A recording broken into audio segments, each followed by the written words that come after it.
என் முத்தான முதற்கண் வணக்கத்தை தெரிவித்துக் கொண்டு என் உரையை துவங்குகிறேன். என் பெயர் தேனுவேதா.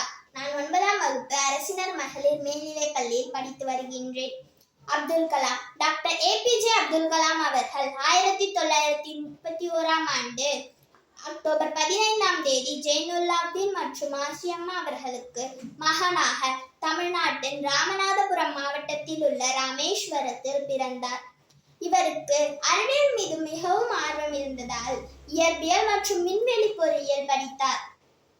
டாக்டர் APJ அப்துல் கலாம் அவர்கள் நாட்டின் விண்வெளி மற்றும் பாதுகாப்பு துறைகளில் புரட்சியை ஏற்படுத்தியதால் இந்தியாவின் ஏவுகணை நாயகன் என்று அனைவராலும் அழைக்கப்படுகிறார்.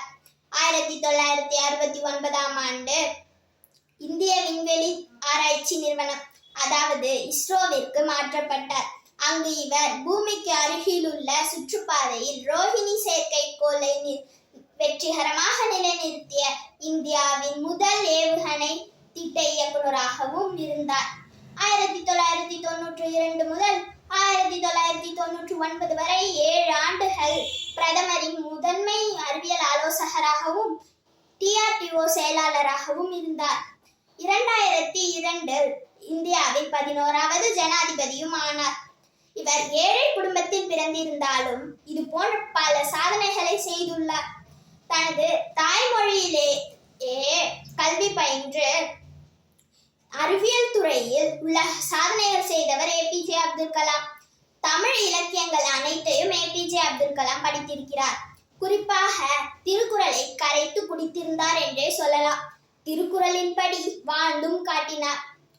அக்னி சிறகுகள் என்னும் இவரது நூல் இவரது சுயசரிதையை வெளிக்காட்டுகிறது.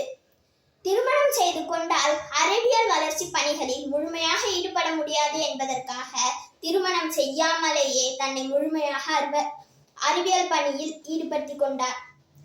இவரின் பிறந்த நாளான அக்டோபர் 15ஐயே ஒவ்வொரு ஆண்டும் உலக மாணவர்கள் தினமாக கொண்டாடப்படுகிறது. இவர் இந்தியாவின் உயரிய விருதுகளான பத்மபூஷன், பத்ம விபூஷன், பாரத ரத்னா போன்ற பல விருதுகளை பெற்றுள்ளார் என்றே சொல்லலாம். அப்துல் கலாம் அவர்களின் பொன்மொழிகள் சில. கனவு என்பது தூக்கத்தில் காண்பது அல்ல, உங்களை தூங்க விடாமல் செய்வது. ஒரு முறை வந்தால் அது கனவு, இருமுறை வந்தால் அது ஆசை, பல முறை வந்தால் அது லட்சியம். அழகை பற்றி கனவு காணாதீர்கள், அது உங்கள் வாழ்க்கையை பாழாக்கிவிடும். கடமையை பற்றி கனவு காணுங்கள், அது உங்கள் வாழ்க்கையை அழகாக்கிவிடும்.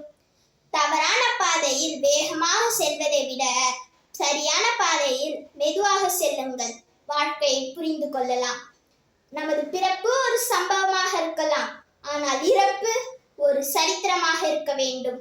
இவர் 2015 ஜூலை 27ஆம் தேதி இம்மண்ணை விட்டும் இம்மக்களை விட்டும் பிரிந்தார். தமிழ் எனது மூச்சு, அது இருக்கும் வரை என்றென்றும் உமது பேச்சு.